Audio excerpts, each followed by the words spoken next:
I think I got this. Oh, you know what I think I can do? I think I can play a Christmas song on my intro. All right, let me see if I can find one that is public license, because I don't want to get my thing copywritten strikes. Oh no, nah. I don't think there's any Christmas music that's like public domain. That's insane. Yeah, but did you see what happened with I don't know why I was still sharing my screen there. Did you see what happened with Disney and Mickey Mouse and what they did with the trademark and public domain and everything? They like shut it, it's locked down. So like nothing has hit public domain for like I think 5 years right now. It's like on ice. Like Disney shit. Disney, man. Look into it. Walt Disney, Mickey Mouse, and trademarking. They found a way to extend that shit. It's fucked up, but it's basically so Family Guy can't make parodies with Mickey Mouse in the background being all racist and Nazi-like, because Mickey Mouse was a racist Nazi. So like a lot of animators today like to make fun of that, and I think Disney just went way out of their way to make sure they couldn't do it with Mickey's likeness.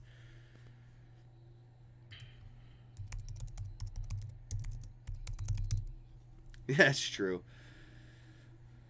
Alright, it ain't gonna work with the Christmas intro.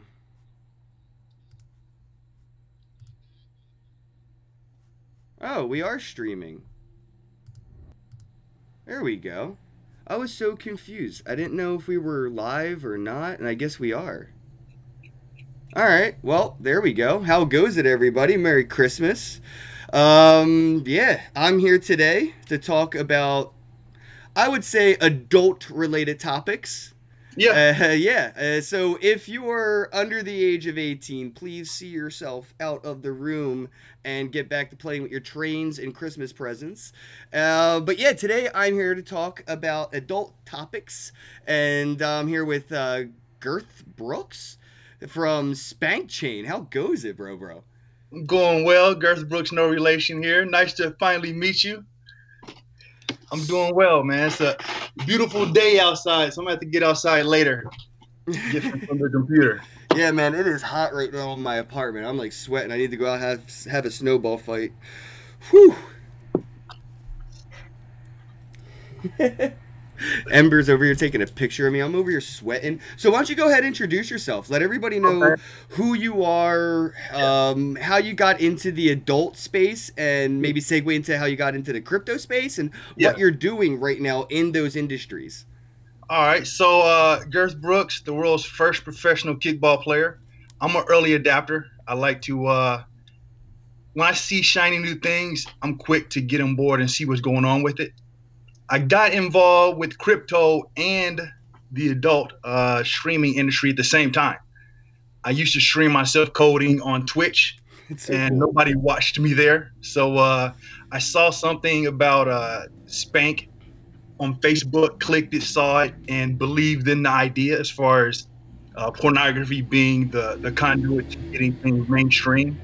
Done it with other technology, VHS, Blu-ray, the internet.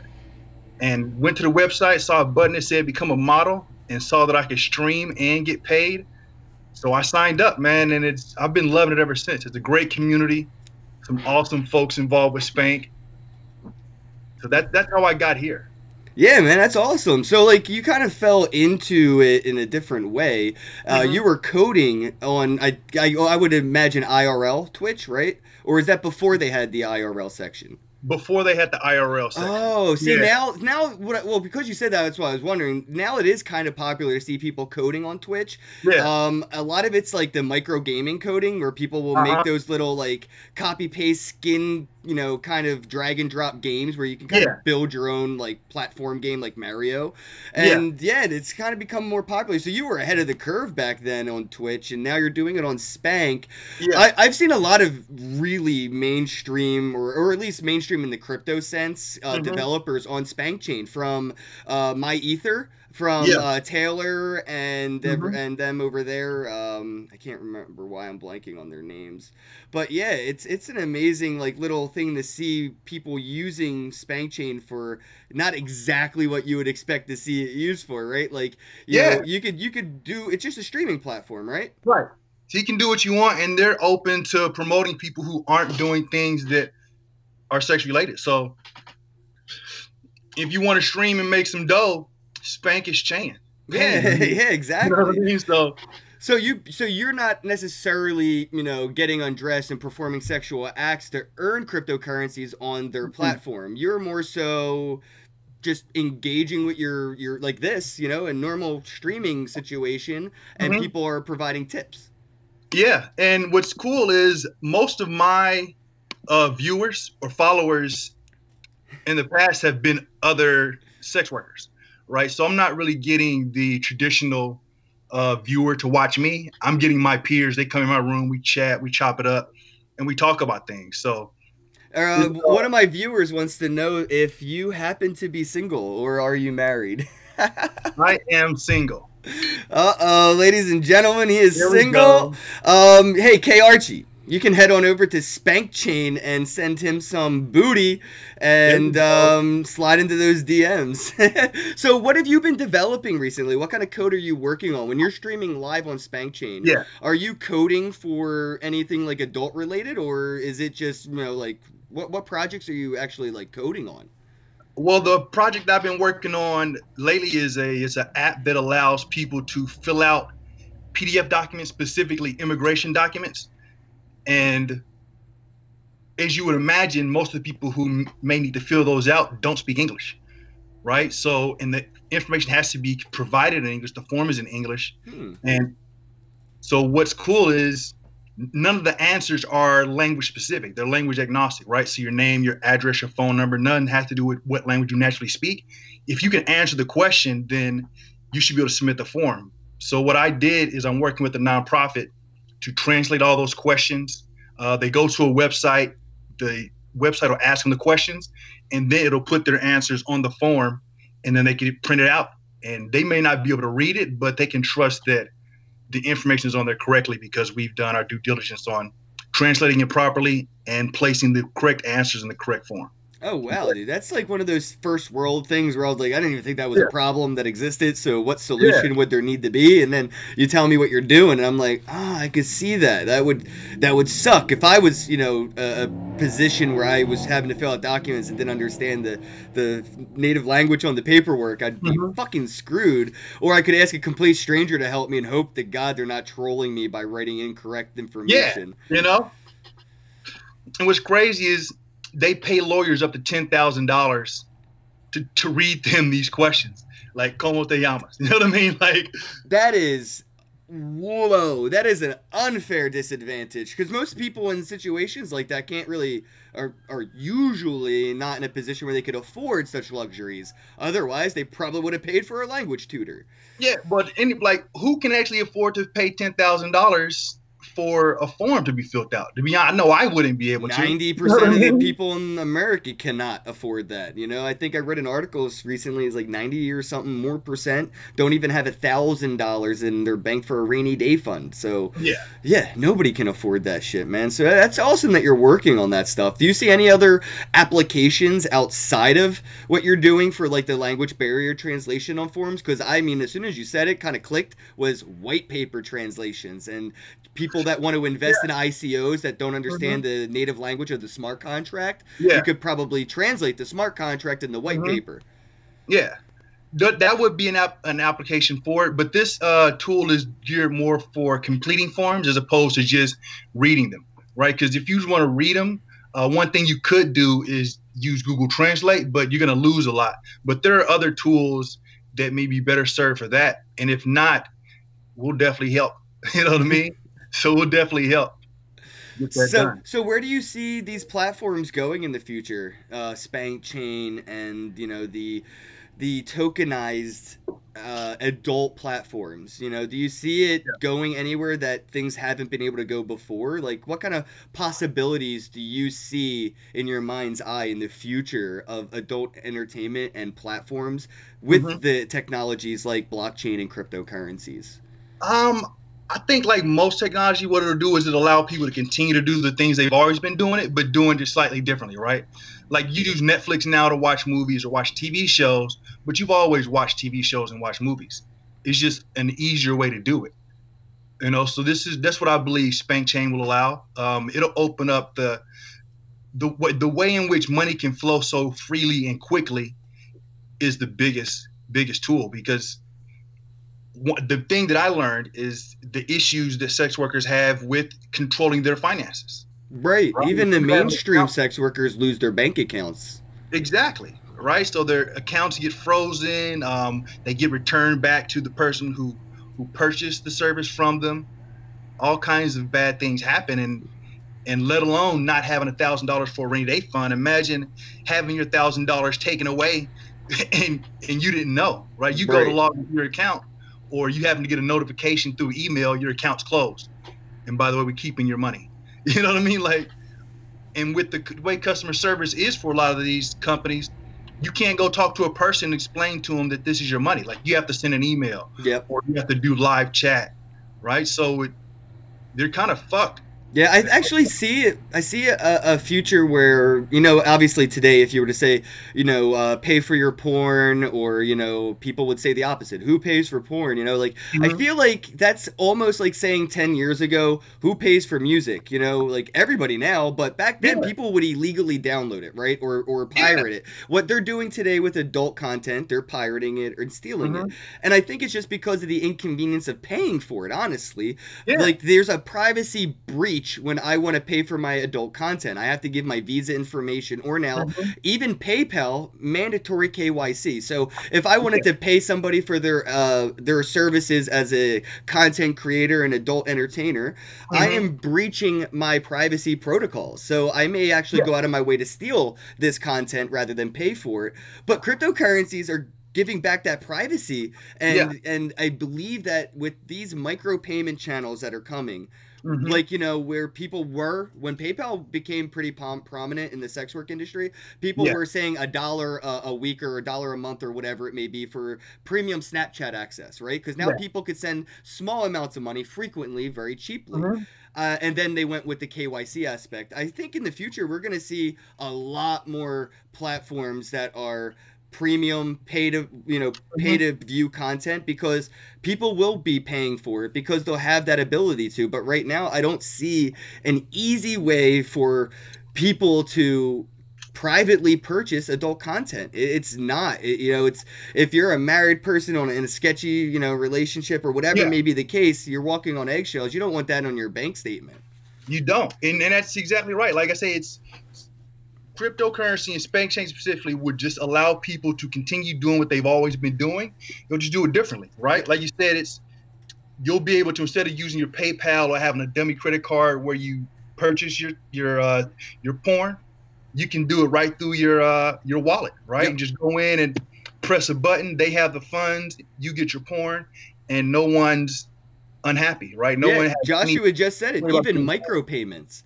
Could you Yeah, imagine where you just have a faucet? So I have like a wallet full of some crypto, and every time I'm yeah, watching your content, I'm yeah, just donating a penny a second or whatever yeah, the tax is.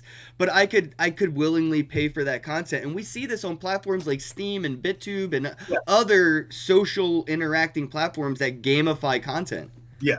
And I think it'll really help the performers because people like to be associated with an artist or brand, right? So and they wear these things with a badge in some cases, especially when it comes to sports teams. Yes. If you find, I don't know when it'll happen, but there'll be someone in the industry who is savvy enough with marketing, who will build an empire and who will basically set like a framework and show everyone else how to market themselves, how they can monetize this and create for themselves, hopefully, a comfortable living. That So instead of, fandom, though, that's an actually interesting concept. An adult entertainment industry fandom like Yeah. sports. Yeah. I could see that though, because I mean, imagine, well, when we have been seeing it. So when we see more of this tokenization Hmm. and utility tokens and security tokens being Hmm. issued by these platforms and companies, I mean, honestly, when it comes to Spank, I'm holding Spank. Right, Yeah. so I feel like I have money in the game. You know what I mean? When it Yeah. comes to Spank, like that's like betting on the Eagles for me. Like, Yeah. fuck yeah, go Eagles, go Philly. Like we Exactly. have that camaraderie because we have a little bit more feeling that we're a part of that community, right? Yeah. But when it comes to like Pornhub and shit, you don't really feel like you're part of a community. Nah. Spank Chain is a community, so you're right. Yeah. I do see a future of that branding and camaraderie and shit, because if Spank Chain does well, I do well. Like if the Eagles do well, I do well because I bet on the Eagles. Yeah. I bet on Spank. I hold Spank token. Yeah. I have equity in the game, bro. So That's the way you're it is, really man. not far off. I could see that becoming a bigger industry Hmm. because it's not as in your face as it used to be. Like a lot of the platforms back in the day were like, really graphic in name, not to say anything here on YouTube, but yeah, they could be pretty vulgar. But I could wear this hat and you could wear that shirt and Yeah. we wouldn't offend anybody at a daycare. No. Nobody would know. They'll have questions about this, as I've worn this out. But that's fine. But that logo, oh, for sure. Like you could throw those stickers around the city everywhere, right? Like skateboard stickers. Right, Like they're you not throw on the offensive, pole. you know? It's Yeah. actually a really good conversation starter. Yeah. That's an interesting concept to think of, like the community branding and building around the company in the future when it comes to like that. Yeah, yeah, the fandom aspect. That's Yeah. really interesting, and I think it does come with the tokenization because I do feel like that with Spank, and I don't think anybody has ever been able to offer me that because I haven't been able. I don't own stock in Pornhub. You know No. what I mean? I can't have No. Pornhub stock. That's not going to happen. But if I could have a token that would gain Mhm. value as the platform gains success, yeah, Yeah. I'd be rooting that shit on all the time. And the cool thing is it works. It's better than buying stock in this sense because it's, as the business owner, you don't have to go and give actual interest in your company to other people for them to want to support you, right? Like you want to support the Eagles because you feel like you're part of that community. You put money on it then so that you can profit off the Eagles. But with Spank Chain, you can acquire Spank, profit off of it, and That's they don't true. have to worry about selling you actual stock or selling debt to you so that you're now a vested interest in the company. So I definitely love that idea of the fandom and having skin in the game and rooting for the brand to grow. And they've done a good job on creating a community feel. And it's a genuine Yep. place where people actually love to be there. And you hear people arguing and having their disagreements and things. I haven't had any personally myself, but it's usually handled well. You know, emotions are involved sometimes, but I have yet to see anything malicious done on behalf of one Spank Chain community member to another. And Mm. if you want to see what I'm talking about, definitely check out the Discord channel. Yeah. Anyone can join. Yeah, I'm a fly on the wall on that Discord. It's way Yeah. too active for me to keep up. It's definitely hard to keep up, but there's a lot going on. But the company's moving fast. Anyone following blockchain is familiar with how fast things move in the industry. So, but yeah, come in and say hello. If you see me, I'm Girth Brooks in there. So, So I wanted to talk a little bit about that actually, because you're not. It's not like you're jerking off, or masturbating or doing that. So out of curiosity, do you get any grief from people on the platform that's like, well, you're not even really doing porn here, bro. Go back to Twitch, Like, do people give you shit, or is it like people are like, oh, awesome, like, is Amin going, yo, we should have like this IRL version where maybe it's not adult platform, yeah. it's just a streaming platform. What kind of like feedback have you been getting from using the platform as not so much a adult content centric, Yeah. but on the adult platform? Right. Well, one thing, I'm a brand ambassador for Spank Chain. So if that gives you an idea of how the organization feels about me being on there doing what I do, they've asked me to be a brand ambassador. It's kind of why I got the swag. I have a sweatshirt, some other cool stuff. Flew out for a photo shoot and met some of the other brand ambassadors and other people on the team. And no one really has a problem with it. Like I say, my biggest supporters when I stream are the sex workers, right? So they Nice. come in, they say hello, we talk, we laugh and shit. I've even had at least one asked me to take my shirt off for tips. I told them I don't do it, and you know what I mean. And they respect that because they get confronted with the same type of things. Someone will ask you to do something, and it's your choice on whether or not you want to do it or not. That's awesome, man. Do you have a price? Like if somebody was like, "Oh, 1 Bitcoin to do naked jumping jacks," because that's possible on Spank. Like on YouTube, where I'm at right now, nobody could offer me an amount of money to do that. Right? It's not even like an option. But if I was doing this right now on Spank Chain, somebody could potentially offer me 1 Bitcoin or 10 Ethereum or whatever, and I don't have to worry about chargebacks. I don't have to worry about double spending. The money's right in my wallet. I don't have to worry about the banks freezing it or YouTube stealing 30%. So like, there's some room there for you know, at least for myself to kind of be like nudged. Do you see that as a potential? Like, is that like, hey man, if I could make a living doing this, would you segue into that? I'll be honest with you. I told my cousin about this, what I was doing, and his first suggestion was to do that. Said you should start working out on there, wear like some tight shorts, and do that. But going into it, I knew what I wanted, and I'm assuming most sex workers who come into this know what they want to do. And for me, I don't really see that is the best way for me to make money with this platform, right? Because you can get dick pics anywhere, right? That's you can get pictures of tits anywhere, right? So it's not like either one's a hard commodity, but there really isn't a market, at least I don't think, for dick pics for me. I think I can make much more money by just portraying myself as,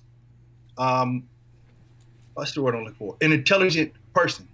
Right, because my image, being an African-American male, a black male, an African male, however you want to see it, like there's already a freaking porn genre for me, right?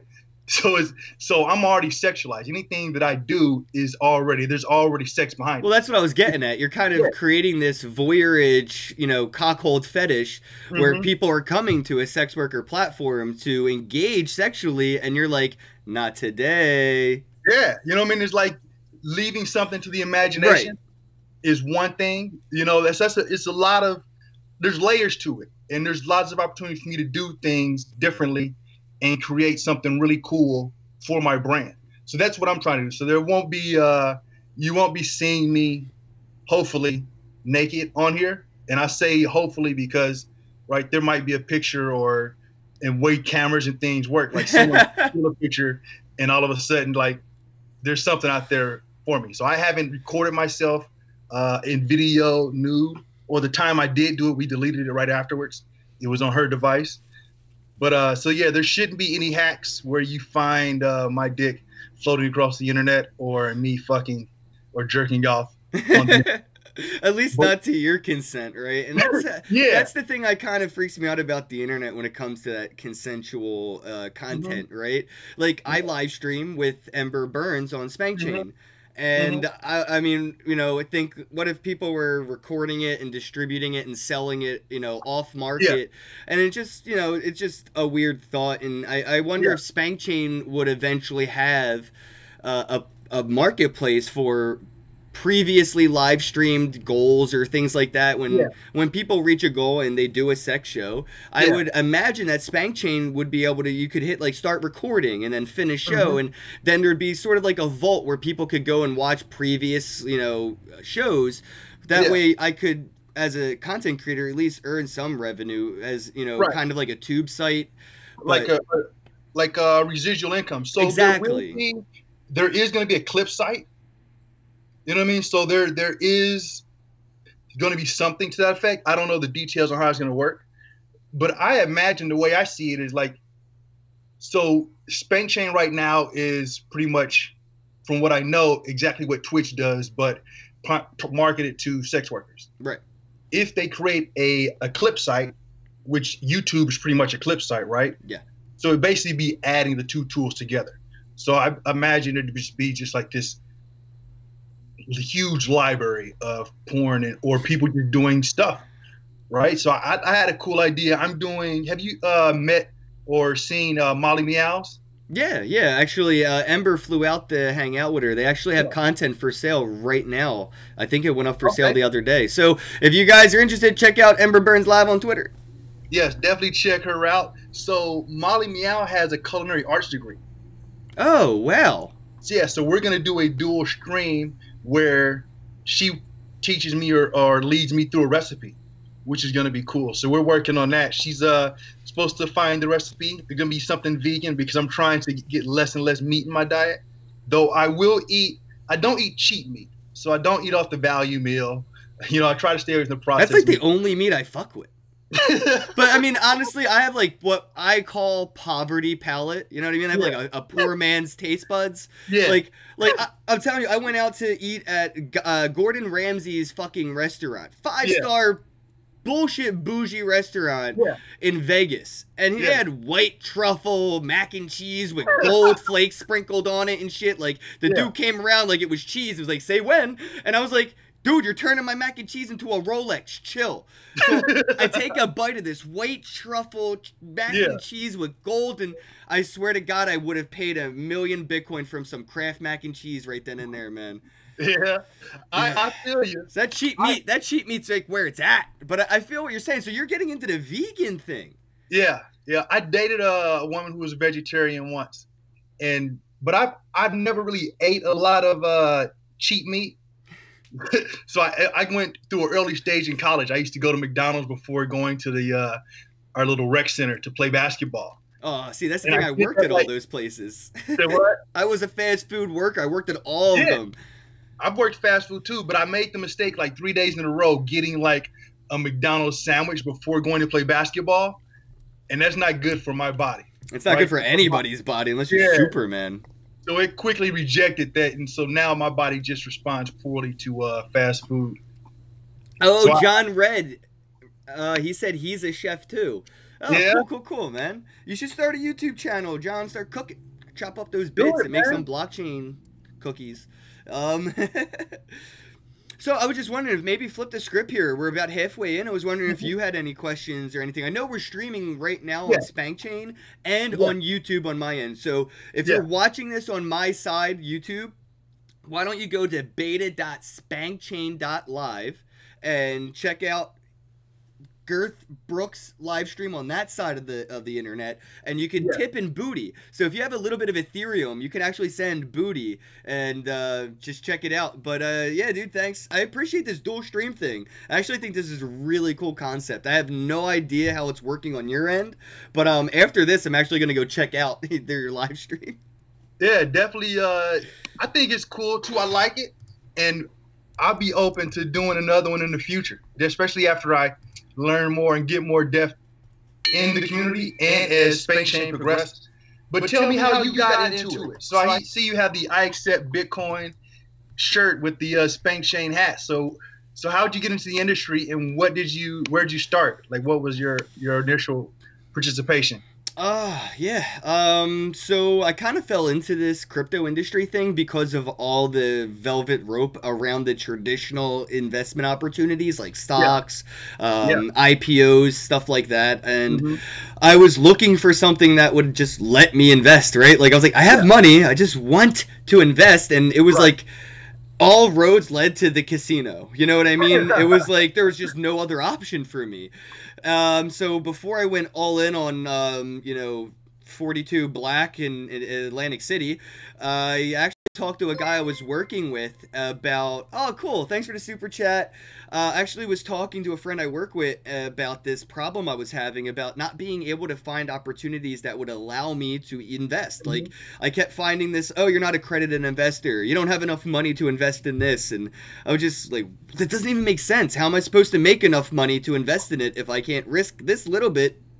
It just makes no sense. So I got really upset and vindictive, and my friend was like, yo, check out this thing. It's called Ethereum. It's like the Internet of Things. And I did, and it was amazing. And then I found Andreas Antonopoulos, and I found the Internet of Money, and I completely forgot about Ethereum. And this was during their white paper. And I was just all in on Bitcoin. And this was when Bitcoin was like $400. Right. And I fell down the rabbit hole. Literally reached out to Andreas Antonopoulos and said, "Can I talk to you about Bitcoin?" 30, Yeah. not even 30 days into the word Bitcoin being in my vocabulary. And Yeah. Andreas Antonopoulos says yes. So I did. I talked to Andreas Antonopoulos for like 2 hours. And after that conversation, I sold everything I owned. My Xbox, my recliner, Nice. everything that I could sell. And I bought Bitcoin. And I just started reaching out to a lot of people in this space. Mhm. I started interviewing people like Charlie Lee, Trace Mayer, Mhm. Amir Russick, Chris Yeah. Dunn, all these amazing people, Yeah. Omar Bam, Adam Meister. So I was like, whoa, this space is cool. This place is for me. This money is my kind of money. Mhm. Fuck the banks. And I quit my day job because Bitcoin went from 400 to 20,000.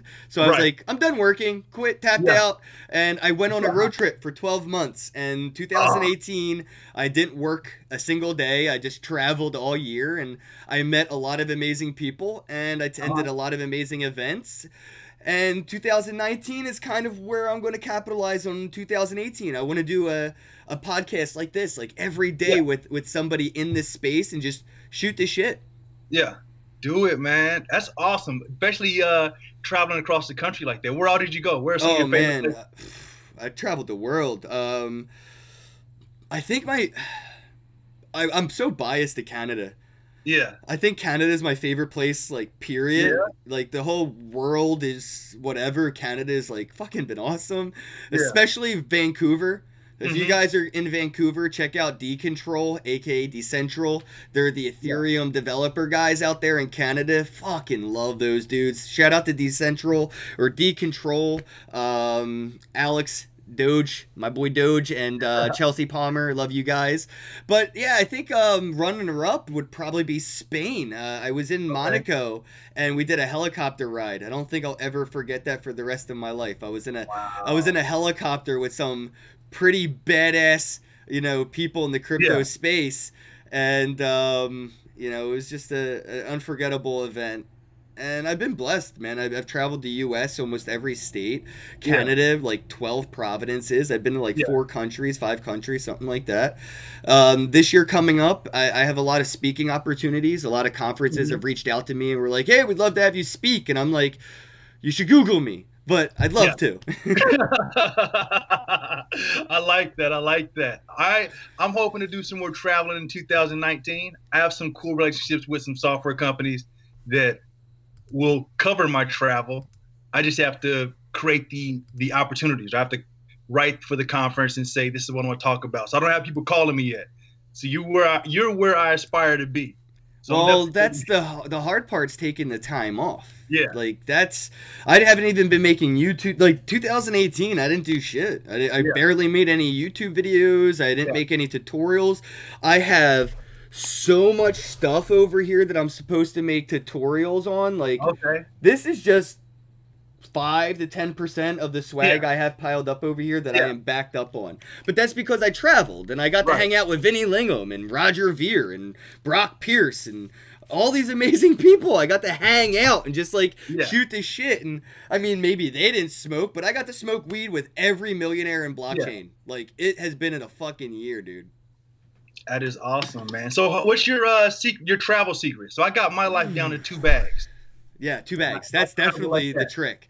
2 Yeah. bags. And actually, so all right. So here's the deal. I've flown over 100 times this year. Over 100 airplanes. Yeah. A cool little cheap trick is if you have to pay for your carry-on, fuck it. Yeah. Just don't bring clothes. Go to the thrift store and ball out. Like, seriously, go to I like that Walmart idea. and for half the cost of checking or carrying on a bag at like $100 or fucking even 75, you could spend $40 at Walmart, buy socks, boxers, a pair of pants, and some shirt, and you're good to go. Yeah. And, you could be in town for a week and it's a pair of jeans. You know what I mean? You Right. can wash them every other day. You don't have, jeans don't, you know what I mean? You're not rolling around in dirt. You're not a 5-year-old. A pair of khakis should last you a couple days when you're traveling. Yeah, as long So as you that's shoot kind your of wings, like right? one thing that I've come across is travel with less, and the money that Yeah. you save, you could actually kind of like invest in new clothes. And if you're leaving the state, you can donate them to another Goodwill store or a thrift Yeah. store, or a local person that's sitting on the corner. You can just Uh-huh. drop off your bag of clothes that you just bought and go to the next city and do it again. So that's been one of the cool things that I've been kind of like doing. And then there's this app called Couchsurfer. Have you ever heard of it? Yes, I have heard of couch surfing. Highly recommend people do it. You have to pay for it. It's not free. I think it's like Okay. $100 for a 1 year membership, but Uh-huh. that's to establish credibility. And it's Right. like Airbnb but free. So when I travel, hop on my phone, I say, "Hey guys, I'm going to be in California for a blockchain conference. Anybody want to let me chill on their couch?" And Yeah. I got like 50,000 followers all over the internet if I add Yeah. up, Twitter, Instagram, Facebook, Yeah. YouTube. So somebody's going to be like, "Yeah, dude, crash at my couch. I have some weed. We can smoke and talk about Bitcoin." Yeah, that's I need to get out there and start doing more, man. You're definitely inspiring me to start taking advantage of these opportunities. Because I work for myself and I work from a laptop, so there's really nothing keeping me in any one location. Well, you're an advisor or an ambassador, I mean, to Yeah. SpankChain. So what I would say is maybe submit a proposal and Mhm. see that if they would help you with your one of the three costs, either your flying, your staying, or your everyday, and see if you Uh-huh. can get sponsors. So, hey, Right. guys, fly me out to Consensus in New York City, and I'll wear the swag and I'll talk Yeah. about you guys, and I'll see if I can get on stage. And Yeah. I mean, it would be in their best interest to do this. Yeah. So I think that's kind of what I do. I reach out Mhm. to companies and I'm like, "Hey, I love what you're doing. How can I Right. work with you to help your branding and my goals of traveling?" And Yeah. a lot of the times, people like, companies will ask me like Stroken Tokens.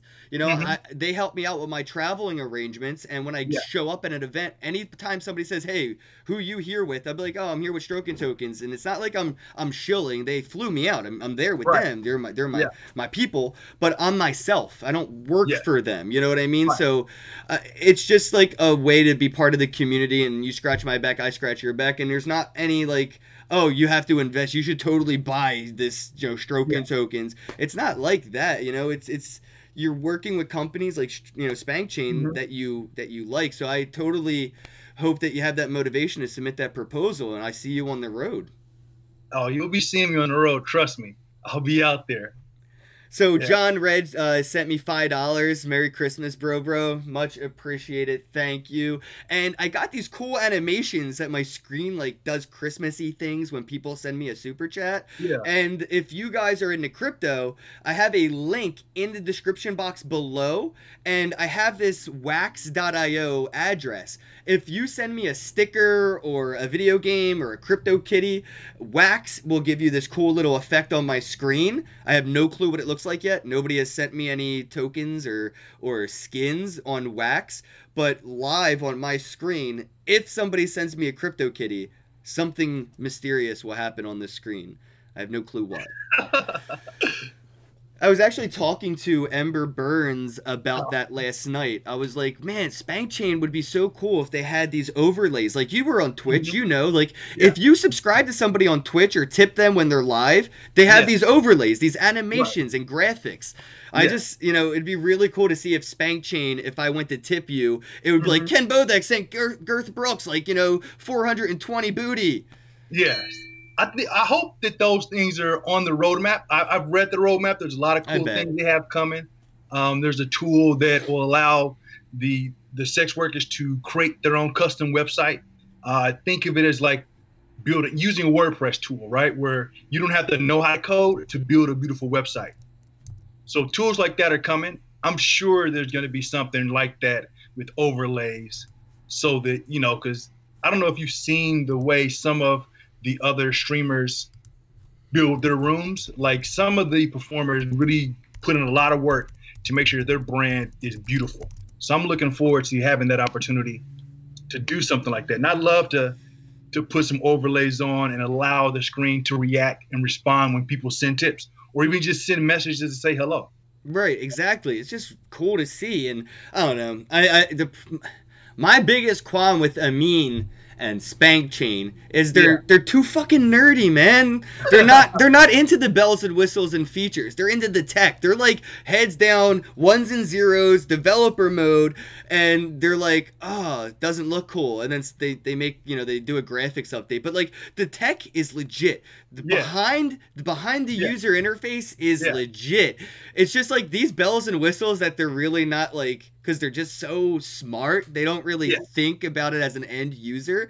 It's just a matter of time. That's all. This is like so early for this platform. I mean, what is like? Do you know the highest like volume that they have? I don't even know like what their highest streamer count has been. Like, I don't know that off the top of my head, because I know we've done some featured shows where we've brought in people who stream on other channels with a lot of followers, how they've done on it. I know that we used to do. Well, I looked at that like a stress test, not really like an average, live streamer count. Oh, the average live streamer count, I don't know that either. But yeah, I'm curious. Well, the thing is, that's what I mean, though. There's not many. It's still really early, and that's what it was like for the other platforms. There's Chatterbait and other ones out there, and the people that were first to stream on those platforms are the biggest earners of those platforms. And it's the same thing I see happening with Spank. People that are joining the Spank Chain platform and community are going to be amongst the top earners by the time it is more mainstream of a platform. And I think the mainstream is inevitable. I really do predict that I would see Spank Chain having the not safe for work as a subcategory. I actually don't think that it will remain their main platform. I really don't. I think that like what you're doing as a developer and what as esports becomes more of a thing, and girls and I don't mean to say this sensually as to objectify women sexually. Men do this as well, but mostly for women gamers, right? There's a way to sexualize them streaming their video games, and Twitch does not approve. Twitch will shut that shit down. If you have your shoulder showing too much on Twitch, they'll ban you. So I could see even, girl like you don't want to get undressed. So I could see a female that doesn't necessarily want to be too sexual, but doesn't mind being sexualized, playing video games, dressed provocatively, maybe being flirtatious, but it's not sexual. It's video gaming. And that's where I think, maybe one of the more mainstream uses for Spank Chain in the future. And I think the not safe for work will probably be on the background. I see so much potential with, but again, it's early. So like, are you worried about the regulations that, other platforms suffer? Because Spank Chain gets away with a lot of shit because it's under the radar. If you're on other platforms, you're not allowed to do like super bondage. You can't tie up all your arms and feet together. You have to have like limbs that are free, and you can't be gagged. You have to be able to verbally communicate when you're live streaming. So, people know that you're not a kidnapped victim and shit. There's like a different amount of rules, but Spank Chain doesn't really look like it has to abide by those rules. What are your thoughts on the future of Spank Chain as it moves more towards being mainstream? Do you worry about regulations, or do you think that it could be impervious to some of those? I'm sure regulations will come into play. I don't know what the rules are on it, because I don't push the envelopes. I don't need to know where the wall is for what I do. Listening to the other sex workers who do stream, they talk about what they can and can't do on here, and they tell me they're allowed to do a lot of things on here they can't do on other channels. I don't know if it's because Spank Chain isn't mainstream yet, but I imagine that Spank Chain will always do its best to ensure that everyone who streams is following the rules, right? Because I think the way the laws are now, the platform is responsible when the rules are broken, which is one of the reasons why people don't use PayPal anymore, is because PayPal was being held responsible for things that were transpiring on their site. Right. So I think Spank Chain will be fine. I trust the management. I trust the team that's behind the technology. And in regards to safe for work content overpowering the not safe for work content, what'll probably happen, I imagine, is they'll either license the tech to someone, because like you said, the tech is the golden egg of the brand, right? Either that, or they'll just rebrand it. Like, it'll just be a separate domain name, and you could have a teenager in their room watching Spank and the parent in another room on the Safe for Work platform. We're probably on Spank too, or with maybe two windows open, and they're all using the same tool. You know what I mean? And they're all sending ether back and forth.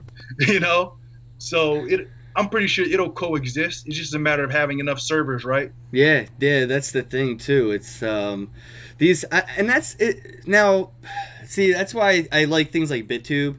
You Yeah, know, where you could have people mining for BitTube and stuff like that. And I don't know. I think that the platforms like these, you know, SpankChain and stuff like that, being so vulnerable to attacks, right? Like, you yeah, know, people could attack the platform by streaming, you know, multiple times or whatever. I don't know how yeah, you're a developer. I'm sure you know backdoor attacks, how they yeah. go down in these platforms.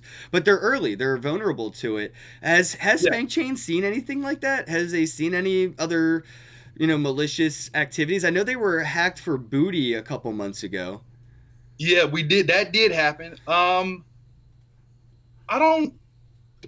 I'm pretty sure people are gonna try. Right? It's the internet, and that's what people do when they get on the internet. They try to see what they can do, and other people try to exploit people's security. Right? And they try to steal from them, especially when there's money involved. Mm. So I'm not naive enough to say that attacks won't happen. Um, I'm just hoping that we've learned our lesson from the last hack and we do our due diligence before we put the software out there so that if there is some sort of an issue, it's minimal. Well, the team hired the hacker, right? Yeah, That dude's on yeah, payroll now. yeah. Well, I think that's kind of how the industry works, right? If you're a good hacker, you go out there and you find out where the holes are, and then you either let them find you or you let them know, like, hey, here's $1 million I took from you. This is my this is what I demand as far as a job to help you fix this problem. Yeah. And you can have your $1 million back so you don't call the police on me. Man, I think bad or good, hackers are out there for the best. You know, they're like viruses for the immune system of the internet. Yeah. You know, without them, our immune system won't get better. Yeah. And then we'll have people take advantage. So I think that, you know, it is for the best, especially in this industry. Hey, I heard that. Yeah. I heard that. How good Hey, is it? hashtag wheels in the house. Woo. That is awesome. I love that sound. That is so awesome. So, You know what that's from? where? It's a song. You ever heard of Erica Badu? I know the name, but I don't know the song. The song is called Bag Lady. I'm gonna have to I check don't that know. out. I don't know if that's a spank secret I'm supposed to be letting out, but yeah. Yeah, listen to the song. I'm hold on.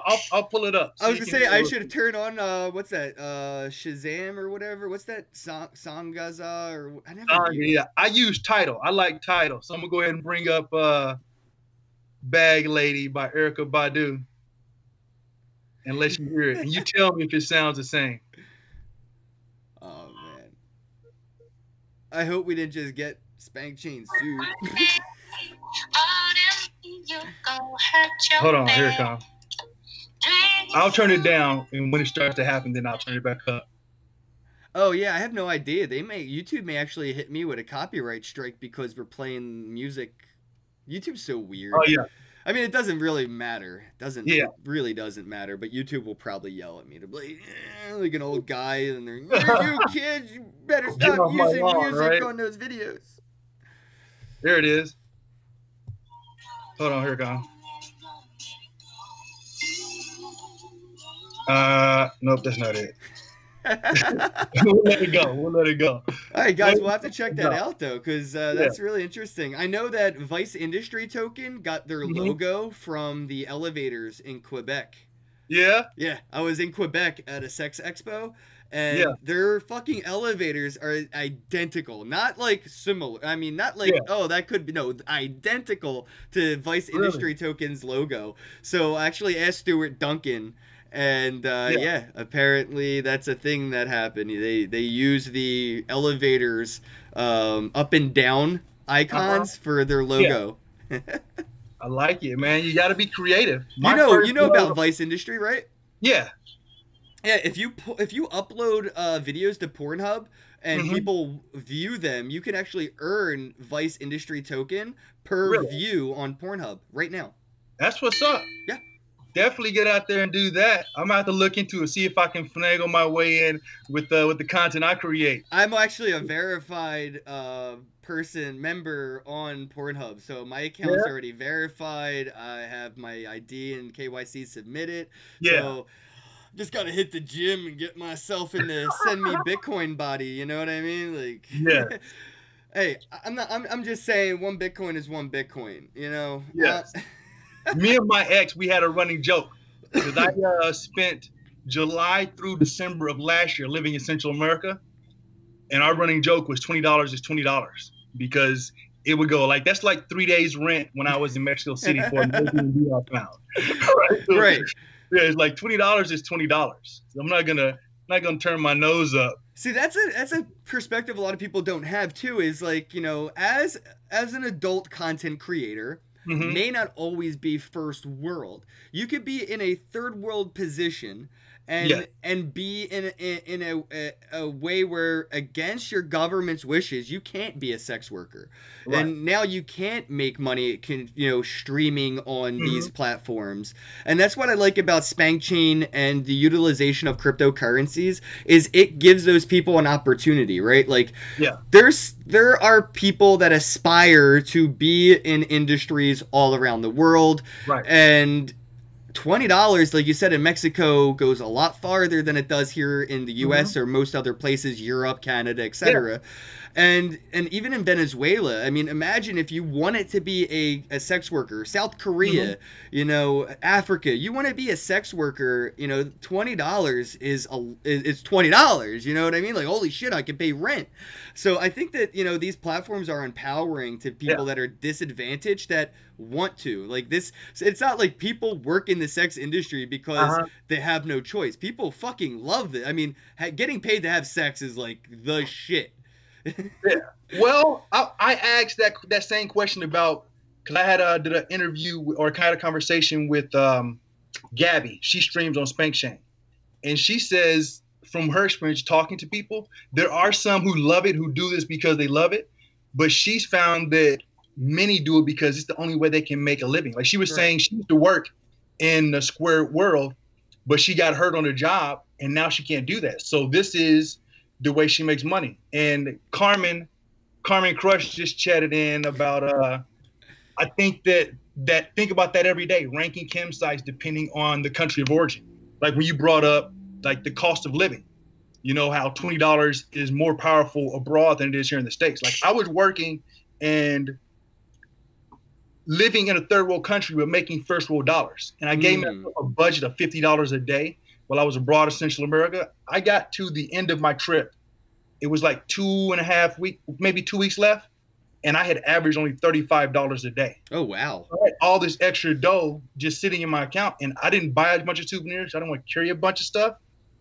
So what I did, I just bought better food. So I just started spending money on more expensive food and just saved the rest. And I ate well. I think it's an interesting concept too that these platforms have tokenized, their tipping aspect instead of using local currency. Because imagine living in Venezuela and being a sex worker and streaming on a platform like, Spank Chain, and you see people in other countries like Europe and America and all around the world, and the tipping and the charging and the fees associated with the tasks are pretty universal, right? Like 5 tokens for this, 10 tokens for that. It's pretty universal, but depending again where you live, those 5 booty means a lot more than it does where you live. So the fact that I can now work in an economy and in an industry that sets a standard charge within itself that is more volatile and valuable and beneficial in other ways than most. Like, instead of saying €2 or $2, you're saying 2 booty. And that 2 booty is going to go farther in a lot of places than others. Yes, it will. So I think it's globalizing the actual industry and bringing it into a world community. Yes, that is the cool thing because there are a lot more professions that will allow you to live anywhere you want in the world, but continue to work in the economy that you have been in the past. And Carmen just chimed in again, like that's a goal for me also. I want to be able to live abroad, but make the same amount of dollars. Right. And I did that when I lived abroad, and it was great. You know, I worked still. I didn't work 40-hour work weeks. You know what I mean? Because I didn't need to work 40 hours to get the things that I wanted to get. Well, But I that's what I did. like. I like the concept of the platforms, and I think the more that we have like this, I feel like this is such an early industry when we're talking about Yeah. sex work, like, you know, being Uh-huh. mainstream and a taxable, like a real job, kind of like treat it like a real job, like it is, but it Yeah. finally being treated like one. It's so early. I think the potential is so huge. I mean, Yeah. if you want to make the same amount of dollars while traveling abroad, that's Yeah. what I see premium Snapchatters for, and Yeah. having, you know, your premium private content and private streaming stuff for, Hmm. is to have this. Or like, the thing that I like about Stroken Tokens is that you could Okay. set the bounty idea. So Yeah. like, Girth Brooks, you want to go to India, right? Uh-huh. And whatever. So you need $10,000 to go to India and make content. You know, you want to Yeah. make adult content in India, Uh-huh. blah, blah, blah. You could put the idea out there into the ether, and Uh-huh. people can tip into it becoming an actual thing, like Kickstarter. Now Yeah. you have raised the money to Uh-huh. travel abroad, and the people that have tipped towards it already either get the content early or whatever special Yeah. treatment. But you've found a way to, you know, become your own company. You found a way to get, you know, a loan in a sense, you know, for your products, goods, or services. You know, people buy gift certificates. That's putting money into a business's pocket without taking anything out.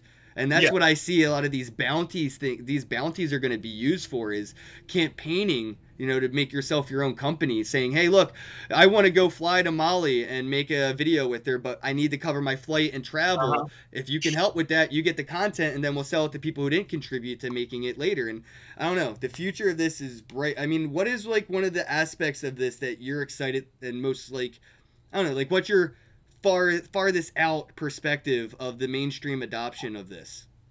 The mainstream adoption. Yeah, like, have you ever seen Idiocracy? Yeah, I've seen Idiocracy. So That's when they go to Starbucks and he's yeah. like, man, I could really use a hand job right now. You Yeah. know, like, that to me is like the mainstream of Yeah. sex work. It could. It'll definitely get to that point, right? Because those things are already happening. I've been to Right, Quebec. like It literally is like that. I've been Yeah. to Canada. If you go to Quebec right now legally, you can Yeah. go get a Nuru massage, happy ending. It's legal. And I'm a firm believer that consenting adults should be able to do whatever they want as long as what they're doing doesn't infringe too much on someone else's happiness or joy, right? For instance, if we're inside of a plane, the person next to me shouldn't be allowed to smoke, right? I know they want to enjoy smoke, and smoking really only affects them until I have to breathe the same air, right? But cigarettes should be legal. Drugs should be legal. People should be able to engage in sex however they want and trade in it if they want to. So I'm for that. I'm sure that'll happen.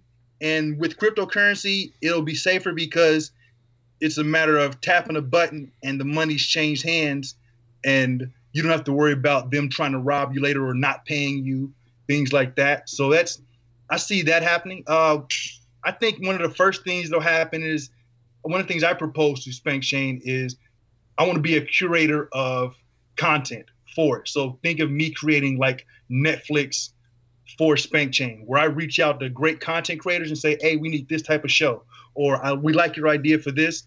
We want to help you create something. That is interesting.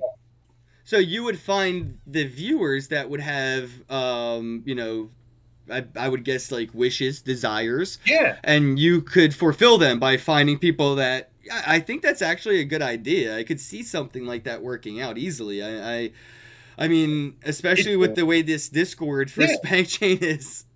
Yeah, and think of the way, like you talk about the bounties with Stroken Tokens. Like I think I found the website, strokentokens.com. Yeah.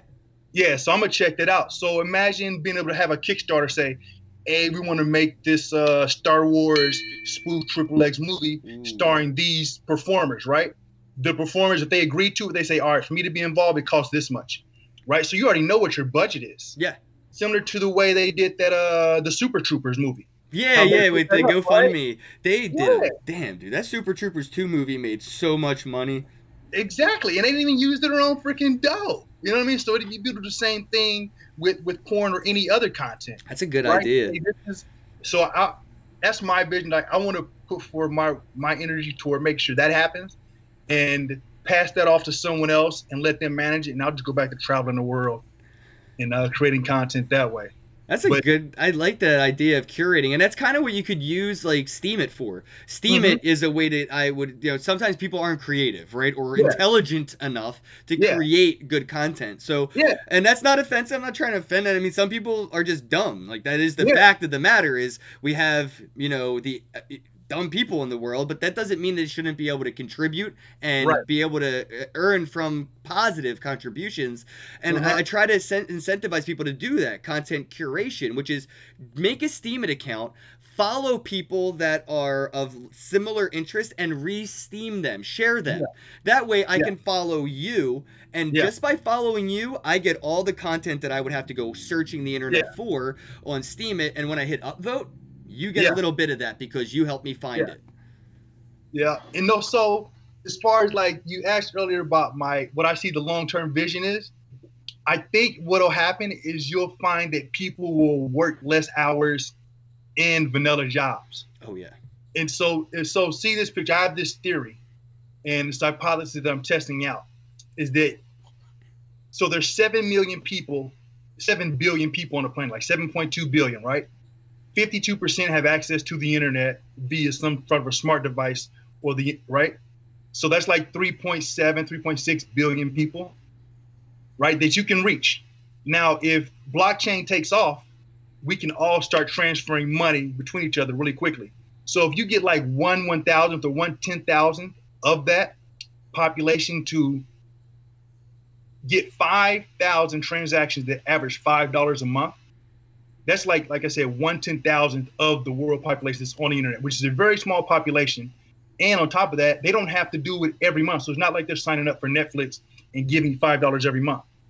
Some portion of that is giving $5 every month. That's over a 6-figure income a year.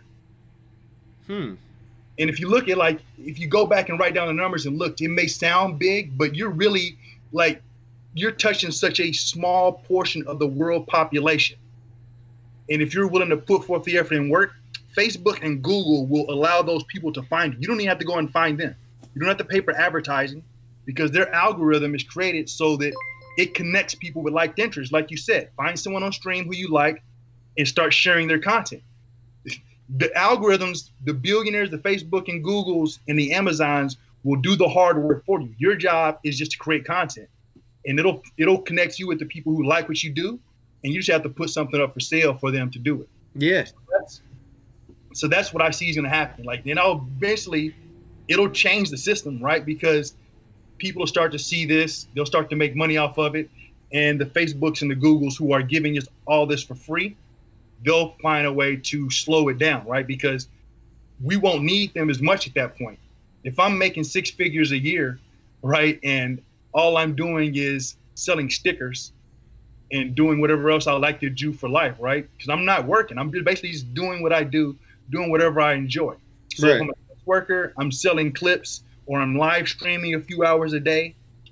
So that's where I see the long term is. Like the system will eventually change. Oh It's a yeah, the matter of- microeconomy is going to be like a Black Mirror episode on Netflix Yeah. that we never saw coming. Yeah. It's going to be so different the way we live, and like you're right, I don't think we're going to have 40-hour work weeks. The way we engage with the economy is going to be so minor because we're going to be able to work for 5 minutes just to get the sandwich we need to eat. Like that's how it's going to work. You know, we're going to have micro tasking. I wanted to dive into a little bit about diversity. You know, when it comes to the industry right now, I think a lot of the mainstream sites and the traditional like adult platforms are a little censored, little judgmental about the performers that are on their platforms and stuff like that.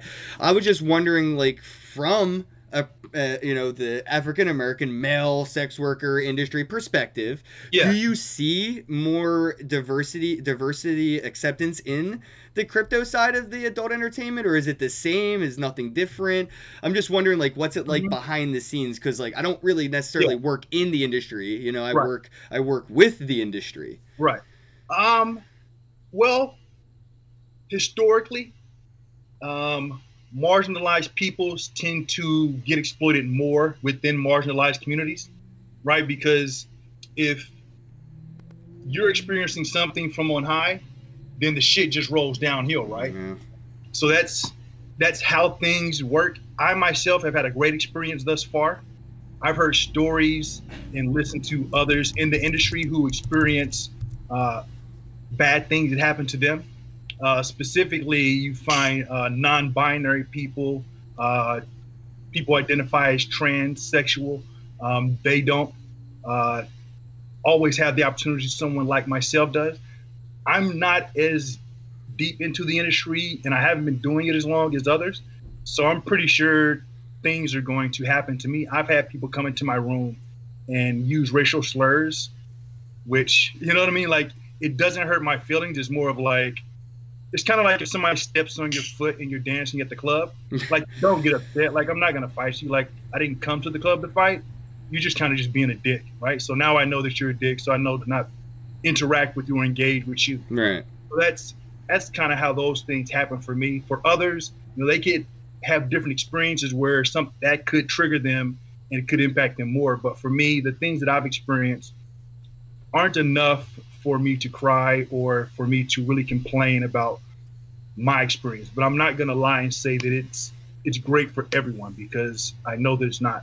Do you see any more opportunity for people that may be disenfranchised in the traditional sex work industry to have more of an opportunity in the blockchain cryptocurrency side of it? I like Skirt and many others that are, you know, either transgender or non-binary or things of that nature that are what I would say not, you know, I would say not traditionally accepted, you know, like in the adult entertainment industry, like on those other platforms. I do see that there's some opportunities here for them, specifically when they're being, you know, ousted and criticized by the traditional platforms. I see that, you know, Spank Chain is more embracive and acceptant. Yeah, Spank Chain has definitely been more accepting for me, and from what I see others who use it. Someone chatted in, Carmen Crush said, it's still more difficult to build up an audience, she believes. And that's in reference to being a minority within Yeah. Yeah, it's cryptocurrency, which is already a minority, and having, trying to build an audience as an African-American woman in the industry. She said it's been tough.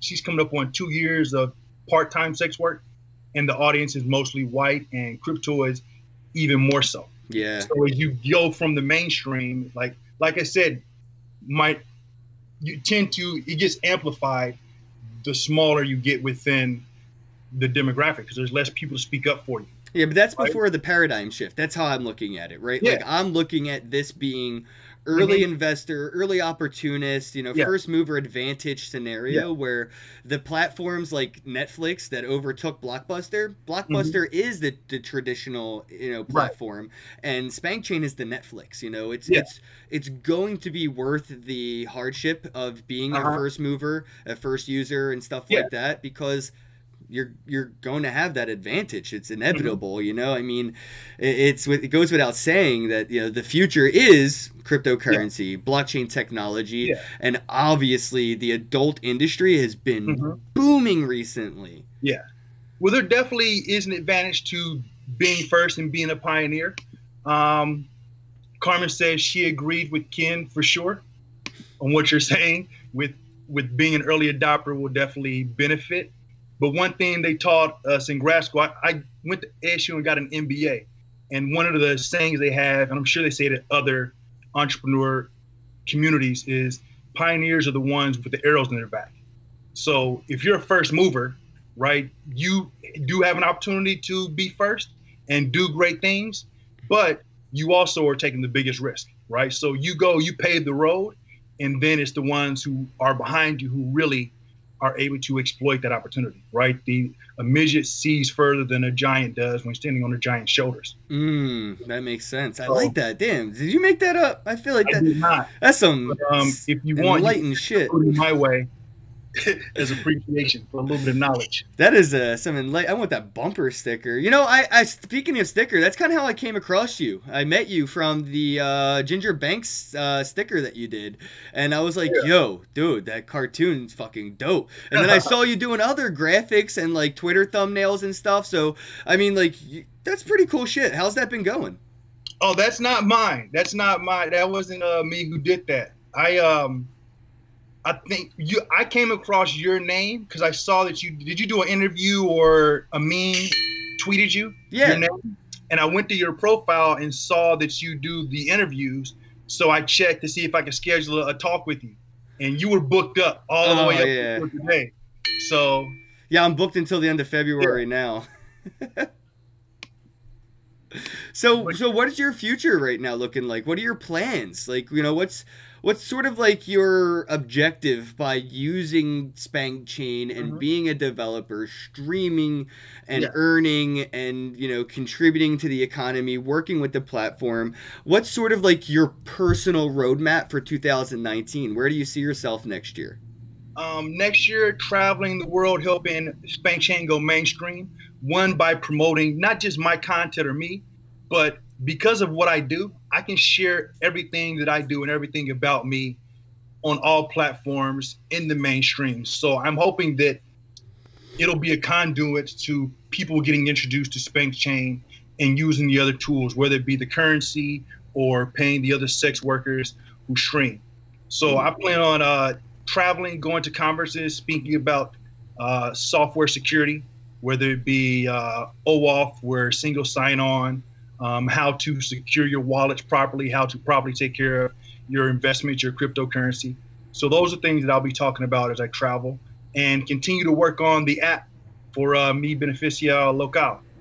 And that's basically the app that allows people to fill out government documents in their native language. Oh, okay. Yeah. So, dude, I think that's really a good idea. I didn't even, again, first world like perspective, didn't even think of that being a problem at all. You know what I mean? And then it's like, oh shit, like translating is important. And, you know, I could definitely see that, you know.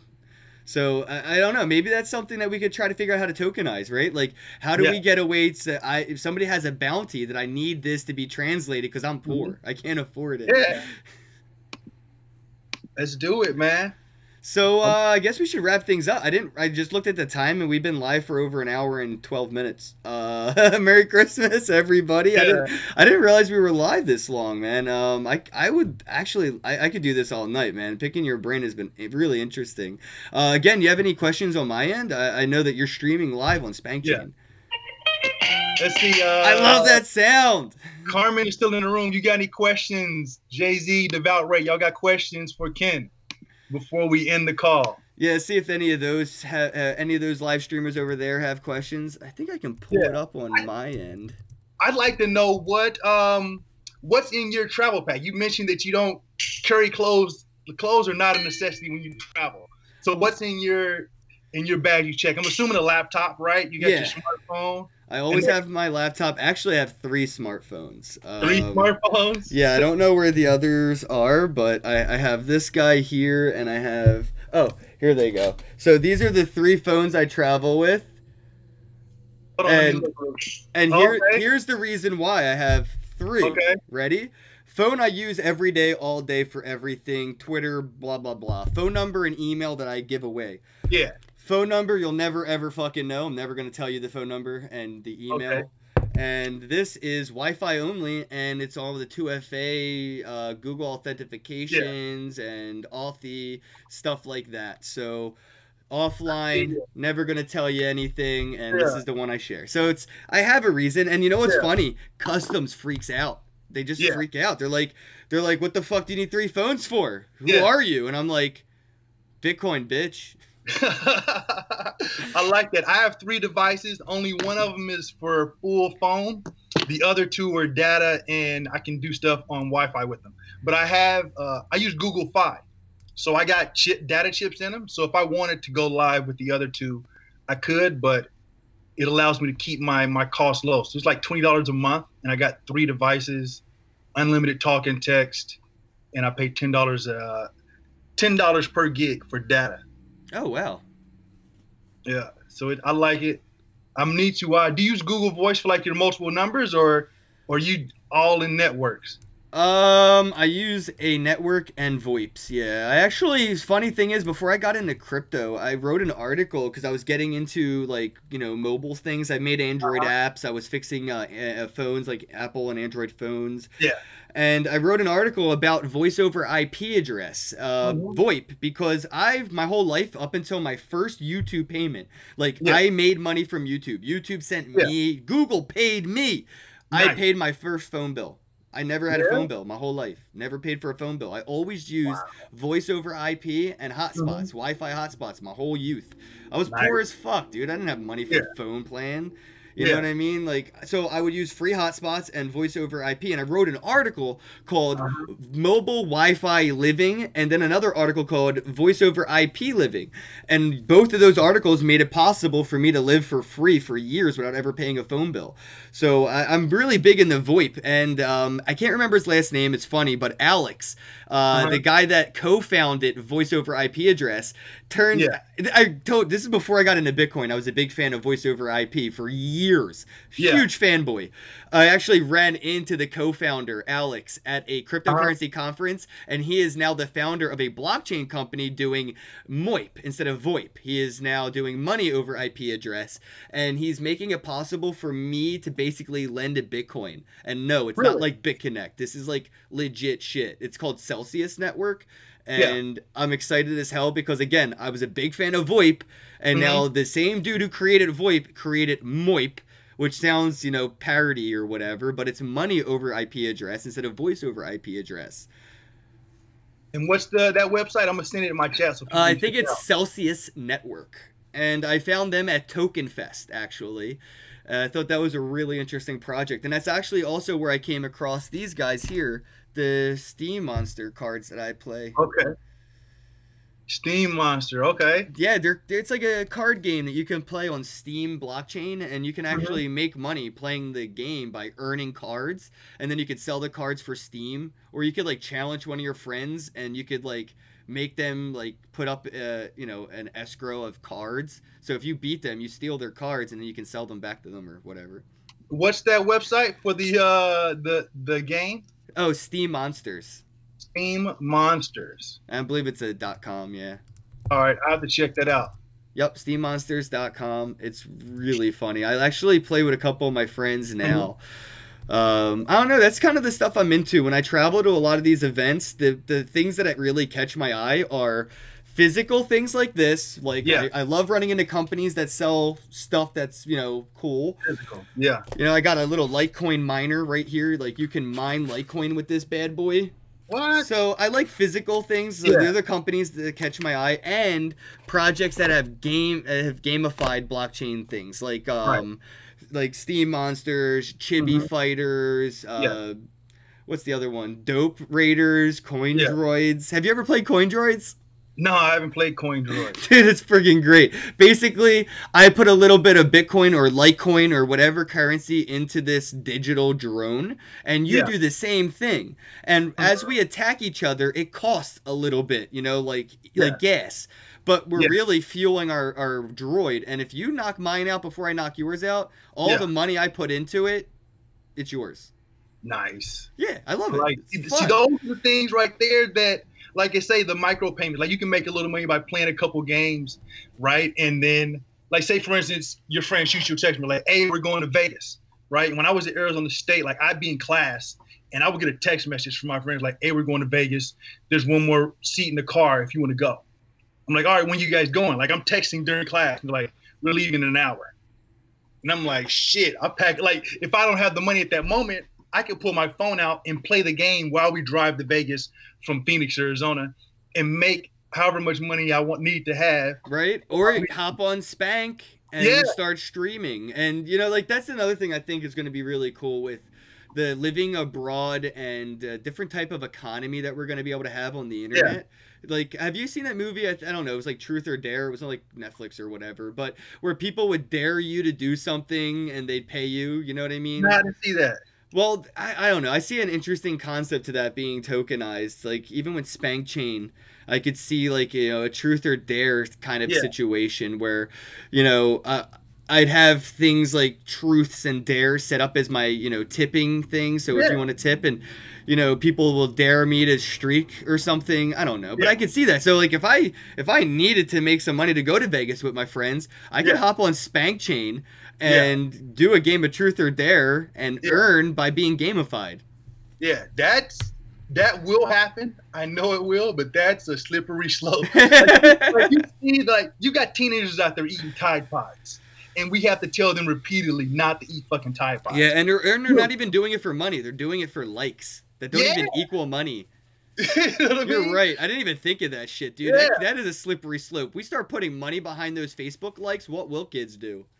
exactly. And Facebook is working on their own blockchain Fuck it. cryptocurrency. It's Darwinism. We can do without them. Fuck them. You Fuck know what I them. mean? Like I remember, like I was helping my cousin with her kids, right? I was staying in her house, taking the kids back and forth to school, making lunches and breakfast and things, right? And I came home from work one day, and my niece walks in, and she's like, "Hey, I want to do the cinnamon challenge. Will you help me do the cinnamon challenge?" And I'm like, "What's the cinnamon challenge?" And she told me what it was, and they're like, "Nah, we're not doing that on my watch." You know what I mean? Like my one job is to give you back in the same condition in which you were given to me, right? So I'm not gonna explain to somebody why their kid is choking on cinnamon. So yeah, I had to shut that down quick. There's no challenge to it. It's impossible to Yeah, do. You're a human. It's not a challenge at that point. You're just and that, doing dumb things. Darwinism at its point. But I feel like you're right. I think there is a slippery slope there, but again, that could be said with any technological advancement, yeah, right? So as things move on, people do dumb things with yeah, technology in the masses, and the mhm, minority is the better end user. But I feel like that script flips over a certain period of time, yeah, the growing pains of society adopting new mhm, technologies, and I feel like that's a fact. Well, we will run into that problem yeah, where Tide Pod challenges being tokenized yeah, is a real concern. yeah, Or even worse, you could have, I don't want to go too far into the malicious route, but you could incentivize people to do some bad things or even harmful things that are in desperate people that yeah, need money to eat. You could yeah, punch yourself in the face for $10. It could get real fucked yeah. up. You're right. And not even just that. Like, all right, this is what I want. This guy owes me money. Go over there and beat him up and get my money, That is what right? I talk to people about this. That's like Augur. Augur. Have you ever heard of Augur, the prediction market? Mhm. See, this platform already What market? exists. It's a prediction market. I didn't even know what Okay. these things were, but they actually exist somewhere. But Yeah. I found a cryptocurrency version of a prediction market, and that's like the first Mhm. thing I thought of was, yo, Girth Brook owes me money. I predict somebody beats him up next week, $100 or whatever, or 100 Bitcoin, and now Yeah. somebody will bet against it or bet with it. So I could Yeah. incentivize people to beat you up or whatever Exactly. by paying them, basically. So I don't know, man. Yeah. That's Yeah. anything though. You could have shit like that being on Facebook Marketplace, but that's where the 51% consensus self-governance comes into play. Yeah. We don't have to be governed. We don't need a Mhm. government. We can govern it ourselves, and Right. we just won't engage with the bad actors, right? Like, why Yeah. would I contribute to that when I'm worried that potentially that could happen to me? We should just get this out of the way now. So, I don't Right. know. It may happen, but I don't think it would exist long. I feel like that would be a way to be I don't know what the word is, like, I guess you would. Well, Jay Z, the guy under the screen name Jay Z in my chat, he chimed in. And first thing he said is, "This is better than this is like a podcast, but better." So thank you, we appreciate that.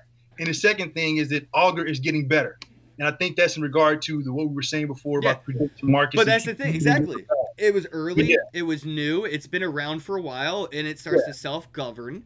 It yeah. starts to have its 51% consensus and agreeing on which way it should go as Hmm. the end users and community decide it should go. Yeah, And in honest, that's usually for the best for everybody involved. yes, Things don't progress naturally to be malicious. It's not it's not, you know, in its best interest, you know, Right. longevity wise.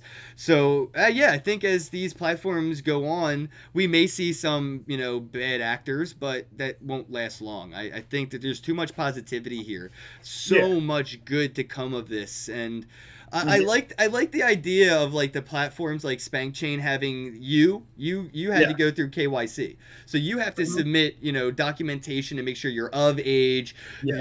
you're a legal, blah blah blah, all this stuff. Uh-huh. And me as the end user, the guy that's watching, I don't have to tell anybody anything. I don't have to tell Right. you my name. I don't have to Yeah. submit any ID. And I can use cryptocurrencies that are synonymous or up to a point anonymous, that I Yeah. don't have to worry about PayPal snitching or Visa on my Yeah. statements snitching on me. Right. So I just see a lot of benefits to this, that it'll wean out any bad actors Yeah. faster than not, Hmm. especially, you know, because of the state of where we're at right now. I feel like it's become normalized, as an idea, at least. Maybe not as a consumptional thing to end users and consumers for adult content, but Hmm. talking about it, it being a industry, has Yeah. become much more mainstream and accepted. And Yeah. you know, did you see the Pornhub Christmas commercial last year? Yeah, I did. I remember seeing that. Holy shit, that was hilarious, dude. Grandpa got dad a gift card to Pornhub, and dad got his son one, and the son got everybody a Pornhub's gift card.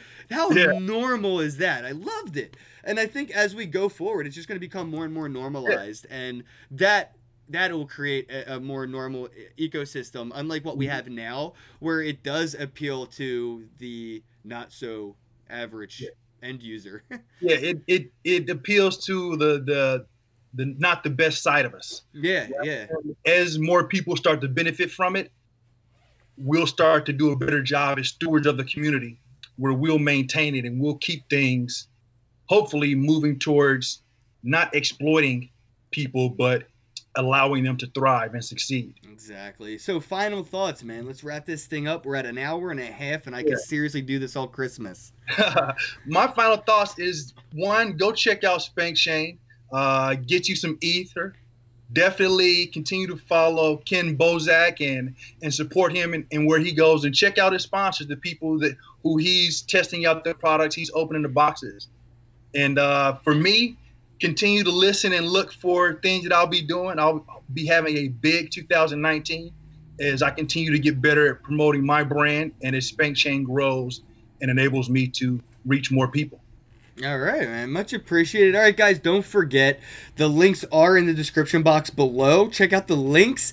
Follow him on Twitter, Spank Chain, Crypto Titties. Check out Girth Brooks today, guys. Much appreciate you coming on the show today. Merry Christmas, man. Merry Yeah, Merry Christmas. Christmas to you too. Happy holidays to everyone out there in the world.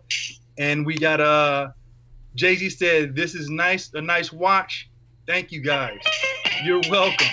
Oh, and we get to end it off with the Spank Chain sound jingle. I love it. All right, guys, don't forget to pound that thumbs up button, click subscribe, flick the alert bell right next to subscribe, and have a Christmas. All right, peace.